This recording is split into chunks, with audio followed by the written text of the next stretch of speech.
Assalamualaikum warahmatullahi wabarakatuh. Nama saya Mira Mayanti dengan NIM 180101070266, jurusan Pendidikan Guru Madrasah Ibtidaiyah, Fakultas Tarbiyah dan Keguruan, Universitas Islam Negeri Ansari Banjarmasin angkatan 2018.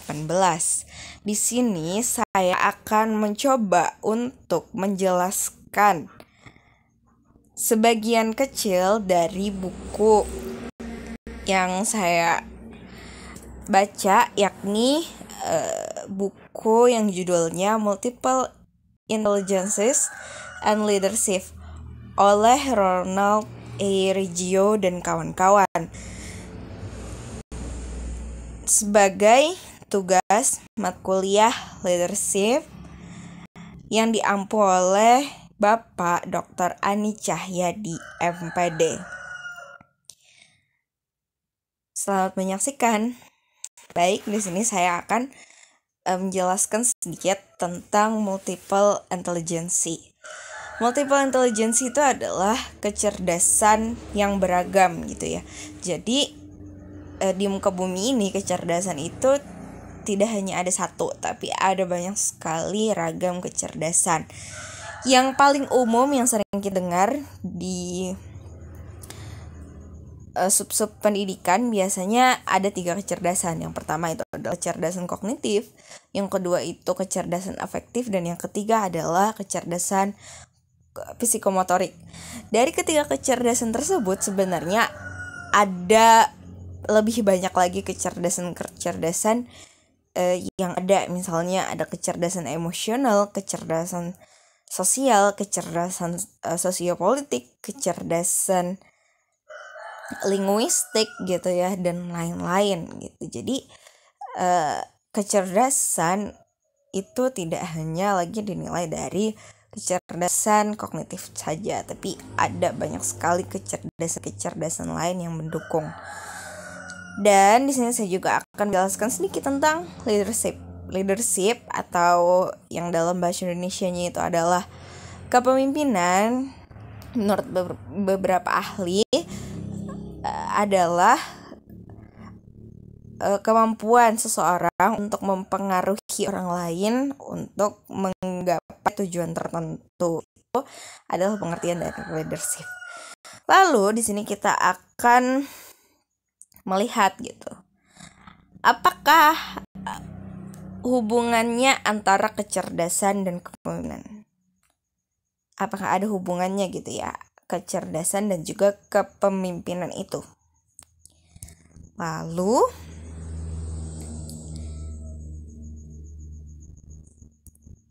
kecerdasan dan kepemimpinan itu ternyata terkait satu sama lain gitu. Misalnya seorang pemimpin perusahaan, dia pasti memiliki kecerdasan akademik, kecerdasan emosional, dan kecerdasan sosial yang baik gitu.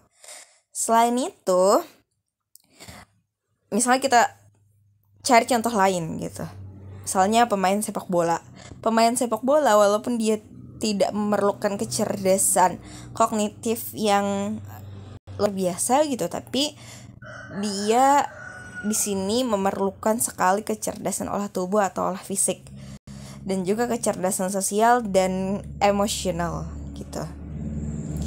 Walaupun ya tidak semua orang cerdas itu jadi pemimpin. Misalnya kita tahu di dunia ini banyak orang-orang cerdas itu memilih jadi peneliti, memilih jadi saintis, memilih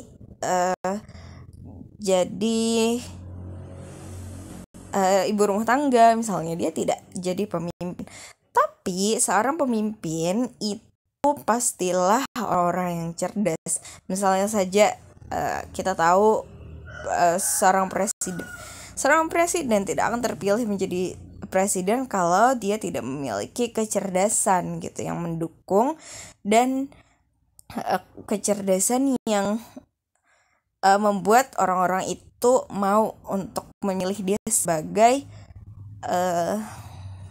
kepala pemerintahan, seperti itu.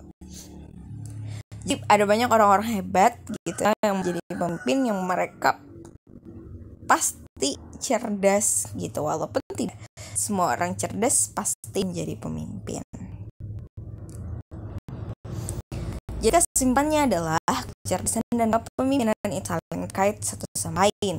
Kecerdasan akademik, sosial, dan emosional, dan juga kecerdasan lainnya itu dapat bersinergi untuk membentuk suatu kepemimpinan yang baik.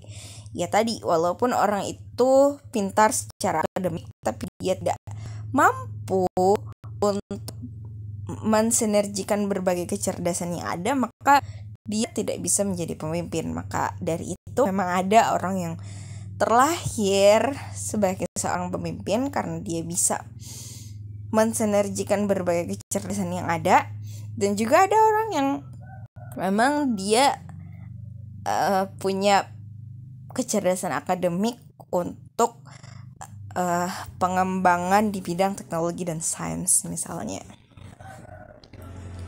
Seperti itu. Jadi pemimpin yang sukses itu adalah pemimpin yang memahami dirinya, yakni mampu memahami segala kelebihan dan kekurangan pada dirinya. Selain itu, seorang pemimpin yang sukses juga harus memiliki kecerdasan analitis, kecerdasan praktis, dan juga kreativitas yang tinggi. Nah, ini kuncinya gitu. Bahwasanya seorang pemimpin sukses itu tahu gitu kapasitas dirinya, tahu kekurangan dan juga kelebihannya, sehingga dia bisa mengoptimalkan apa yang ada pada dirinya gitu, sehingga dia bisa mengasah kecerdasan analisisnya, kecerdasan praktisnya, dan juga kreativitasnya. Lalu di sini kita akan melihat kaitan antara kepemimpinan organisasi dan kecerdasan sosial. Jadi ada dua kunci dalam kecerdasan sosial, yakni yang pertama adalah kemampuan untuk memprediksi dan menafsirkan kondisi sosial. Yang kedua adalah fleksibel dan baik dalam adaptasi. Jadi semakin baik kecerdasan sosial seseorang, maka semakin baik juga kepemimpinannya dalam sebuah organisasi. Karena kecerdasan sosial ini pastilah dimiliki oleh semua manusia, karena manusia adalah makhluk sosial gitu ya, makhluk yang butuh berkolaborasi dan butuh berinteraksi dengan orang lain. Maka kecerdasan sosial ini juga sangat-sangat diperlukan oleh seorang pemimpin gitu dalam keorganisasian. Kemudian kita juga akan melihat kaitannya kecerdasan emosional dan juga kepemimpinan. Jadi, kemampuan pemimpin untuk mengendalikan emosinya sangatlah penting agar dia bisa membangun relasi yang baik dengan bawahnya dan mampu bekerja sama untuk menggapai tujuan bersama. Selain itu, kemampuan pemimpin dalam mengidentifikasi emosi orang lain juga sangat penting. Misalnya seperti ini, kecerdasan emosional ini penting itu ketika misalnya seorang pemimpin itu melihat timnya atau orang-orang yang ada pada tanggung jawabnya itu mendapatkan reward misalnya atas kerja keras mereka gitu untuk menggapai sebuah tujuan. Nah, jadi kemampuan emosional ini sangat berpengaruh untuk memotivasi tim, misalnya ketika mereka dapat reward. Jadi kita sebagai seorang pemimpin itu harus bisa gitu ya menyanjung mereka, menampilkan emosi-emosi kebahagiaan supaya mereka termotivasi gitu untuk berbuat lebih. Dan begitu juga sebaliknya gitu. Misalnya tim kita itu kurang gitu ya dalam pekerjaannya gitu ya. Jadi atau mereka tidak berhasil gitu dalam pekerjaannya. Jadi kita sebagai pemimpin itu harus mengekspresikan emosional kita. Misalnya kita marah, kita tidak suka, kita harus ekspresikan gitu agar tim ini tahu bahwa mereka sebenarnya membuat kesalahan gitu, dan supaya mereka juga mendapat teguran gitu dari emosi yang kita keluarkan seperti marah itu tadi. Jadi kemampuan seorang pemimpin dalam mengendalikan emosional itu penting dalam sebuah kepemimpinan. Selain itu juga tadi kemampuan pemimpin dalam mengidentifikasi emosi orang lain itu juga sangat penting. Misalnya ketika kita ingin bekerja sama dengan kolega gitu ya, kita harus memperhatikan gini, emosional kolega kita ini seperti apa. Misalnya orangnya itu ambekan atau orangnya sangat sangat cepat sekali tersinggung. Nah, jadi ketika kita udah tahu kondisi emosional seorang kolega itu seperti apa, jadi kita bisa mempelajarinya dan nanti komunikasinya kita bisa menyesuaikan dengan kondisi emosional seseorang tersebut supaya terjalin relasi yang baik gitu antara kita dan kolega. Jadi kecerdasan emosional bagi seorang pemimpin itu wajib ada. Kemudian di sini kita akan melihat kaitan kepemimpinan dan kecerdasan sosiopolitik. Jadi menurut Robert Hogan, kecerdasan sosiopolitik adalah kecerdasan yang dimiliki seorang pemimpin dalam keterampilan sosial di dalam sebuah tim atau organisasi. Pemimpin diharapkan bisa memiliki empati kepada timnya gitu ya. Nah, jadi kecerdasan sosiopolitik ini adalah kecerdasan di mana pemimpin itu bisa bekerja sebagai tim gitu, tidak sebagai bos dan bawahan gitu. Jadi seorang pemimpin ini harus gitu punya kecerdasan sosiopolitik agar dia bisa bekerja sama dengan timnya itu secara optimal gitu. Misalnya tadi memberikan empati, memberikan respon-respon positif gitu ya terhadap kinerja timnya gitu, sehingga tadi terbangun relasi yang baik antara seorang pemimpin dan timnya gitu. Kemudian di sini kita akan melihat kaitannya kecerdasan kognitif dan kepemimpinan gitu ya. Kecerdasan kognitif memang diperlukan oleh seorang pemimpin, akan tetapi kecerdasan kognitif saja tidak cukup. Pemimpin harus memiliki kecerdasan situasional dan juga pengalaman dalam kepemimpinannya. Nah, ini dia. Walaupun gitu ya, walaupun banyak gitu orang-orang yang punya kecerdasan kognitif tinggi, tapi dia tidak bisa menjadi pemimpin karena menguasai teori-teori gitu ya, tanpa praktek, tanpa melihat, itu sama saja tidak maksimal gitu. Karena tadi ketika kita menjadi pemimpin, kita juga harus punya kecerdasan-kecerdasan lain yang mendukung kecerdasan kognitif kita. Misalnya salah satunya adalah kecerdasan situasional. Jadi seorang pemimpin itu bisa membaca situasi gitu karena dia pernah mengalaminya gitu. Karena di sini walaupun seorang pemimpin memiliki kecerdasan kognitif yang mumpuni, namun ia tidak memahami situasi yang ada dengan baik, maka kepemimpinannya bisa saja gagal. Nah, ini dia masalahnya itu. Kenapa orang yang punya kecerdasan kognitif tinggi itu tidak semuanya menjadi pemimpin? Karena menjadi pemimpin itu harus bisa mengkolaborasikan berbagai kecerdasan agar dia bisa mempertahankan kepemimpinannya, seperti itu. Kemudian di sini kita akan melihat kaitannya kecerdasan kognitif, kecerdasan sosial, dan juga kecerdasan emosional dalam kepemimpinan transformasional. Sebelumnya di sini kita harus tahu dulu gitu ya, kepemimpinan transformasional itu apa. Jadi kepemimpinan transformasional menurut Inet adalah cara seorang pemimpin memotivasi dan memberdayakan orang-orang di bawah tanggung jawabnya untuk bekerja sama mewujudkan visi yang sudah ditentukan. Seorang pemimpin transformasional adalah pemimpin yang memberikan anggotanya kebebasan untuk mengasah skill yang mereka perlukan di tempat kerja.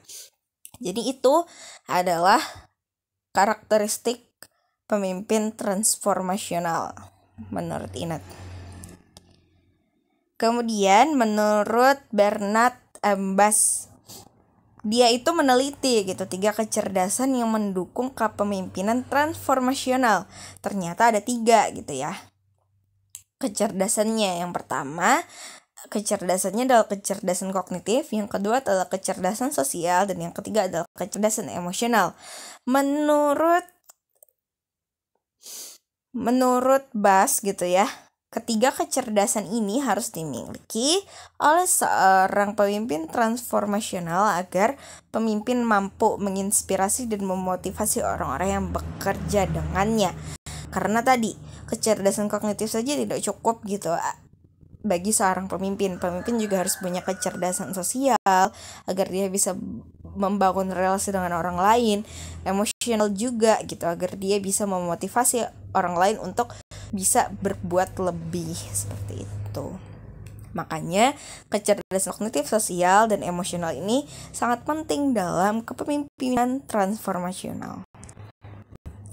Selanjutnya kita akan melihat kaitannya dimensi motivasi kepemimpinan bagi kekuatan, prestasi, dan juga afiliasi atau sosialisasi. David J. Winter melihat bahwa ada pengaruh motivasi pada kekuatan, prestasi, dan afiliasi seorang pemimpin dalam melaksanakan kepemimpinannya.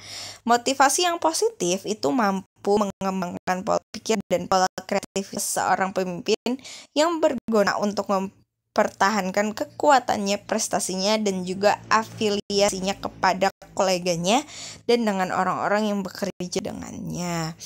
Jadi motivasi ini penting ya bagi seorang pemimpin agar dia dapat mempertahankan eksistensinya atau kekuatannya di dalam tim, mengembangkan lagi prestasinya gitu ya, dan juga mengembangkan lagi sosialisasinya sehingga dia bisa membangun relation yang baik gitu ya dengan kolega-koleganya. Kemudian kita di sini melihat khasiat dan efektivitas kepemimpinan integratif dan juga kecerdasan. Sebelum kita masuk ke dalam efektivitas kecerdasan dalam kepemimpinan integratif, kita harus tahu dulu gitu ya. Kepemimpinan integratif ini apa? Jadi, kepemimpinan integratif adalah kepemimpinan yang memiliki sikap teguh akan nilai-nilai yang dianut dan melekat pada dirinya. Integratif atau integritas ini bukanlah omong kosong belaka, tapi harus diwujudkan dengan tindakan. Seorang yang memiliki integritas tinggi tentulah orang yang memiliki berbagai kecerdasan. Salah satunya adalah kecerdasan kognitif, sosial, dan juga emosional yang baik. Maka dari sanalah terbentuk efektivitas kepemimpinan integratif pada diri seorang pemimpin. Jadi kepemimpinan integratif ini adalah kepemimpinan di mana pemimpin itu punya sikap teguh akan suatu nilai yang dianut. Misalnya seperti ini. Seorang pemimpin muslim, dia punya nilai-nilai keagamaan dong di dalam dirinya. Salah satunya adalah dituntut untuk menjadi pemimpin yang amanah, tidak melakukan riba dan juga tidak melakukan korupsi gitu. Jadi pemimpin yang integratif atau pemimpin yang punya integritas yang tinggi akan nilai keislaman, maka dia akan menjadi pemimpin yang amanah gitu, dan juga tidak korupsi dan juga tidak riba gitu, sesuai dengan nilai-nilai yang dianut, yakni nilai keislaman gitu. Dan tentu kepemimpinan integratif ini juga ditunjang gitu dengan berbagai kecerdasan. Salah satunya adalah kecerdasan kognitif, sosial, dan emosional yang baik, seperti itu. Kemudian kita melihat peran efikasi diri dalam pengaturan diri seorang pemimpin. Jadi di sini kita harus tahu dulu apa sih itu efikasi diri. Efikasi diri itu adalah kepercayaan diri atau keyakinan seseorang dalam kemampuannya melakukan berbagai hal. Efikasi diri ini sangat mempengaruhi pengaturan diri seorang pemimpin, di mana seorang pemimpin yang memahami dan meyakini kapasitas dirinya pasti akan mampu mengoptimalkan kinerjanya dan mampu mengendalikan dirinya. Maka untuk itu, efikasi diri pada seorang pemimpin itu sangat penting. Efikasi diri ini erat kaitannya dengan kecerdasan sosial dan juga emosional seseorang. Jadi intinya efikasi diri ini adalah seseorang itu mampu gitu mempercayai dirinya itu sebagai seorang yang mampu melakukan sesuatu. Misalnya saya percaya bahwa diri saya ini bisa untuk membangun sebuah kafe gitu. Nah, dan itu juga akhirnya berimbas kepada pengaturan diri saya. Ketika saya yakin bahwasanya saya bisa bikin kafe, jadi dari sini saya udah belajar tentang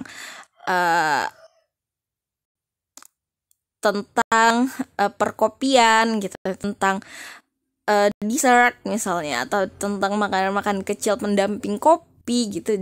Jadi dari situ saya mulai belajar gitu. Sama misalnya ketika pemimpin itu punya kepercayaan diri yang tinggi gitu akan suatu hal yang dia ingin wujudkan, maka dari sana pengaturan dirinya pun akan disetting gitu agar bisa mewujudkan tujuan tersebut gitu. Jadi efikasi diri ini penting ya bagi seorang pemimpin, seperti itu.